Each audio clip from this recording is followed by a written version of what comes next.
পৃথিবীর ইতিহাসে অসংখ্য সিরিয়াল কিলারের ভয়ঙ্কর গল্প নিশ্চয়ই শুনেছেন। অনেকের কথা হয়তো পড়েছেন, কিন্তু এই সিরিয়াল কিলারের নির্মমতার গল্প আপনার মনে ভয় ধরিয়ে দেবে। যখনই তার কথা বলা হয় তখনই আতঙ্ক ছড়ায়। তবে তার মাথা এখনও সংরক্ষণ করা আছে।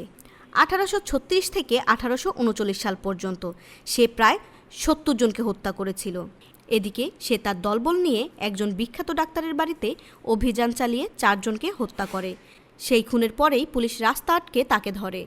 ডিয়াগো নিজের অপরাধ স্বীকার করে নেন। ডিয়াগো জানান সে কতজনকে হত্যা করেছে সেটা তার মনে নেই। 1841 সালে ডিয়াগোকে তার অপকর্মের জন্য ফাঁসি দেওয়া হয়েছিল।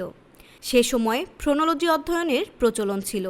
তখন মানুষের মন অধ্যয়ন করা হতো। বিশেষজ্ঞরা সিদ্ধান্ত নিয়েছিলেন তারা ডিয়াগোর মন অধ্যয়ন করবেন। অপরাধীরা কিভাবে চিন্তা করেন তা খুঁজে বের করা হবে। সে কারণেই ফাঁসির পর ডিয়াগোর মাথাকে লিপজন বিশ্ববিদ্যালয়ে সংরক্ষণ করা হয়। তার মস্তিষ্ক নিয়ে গবেষণা করা হয়েছে কিনা তা নিশ্চিত করে অবশ্য বলা যায় না।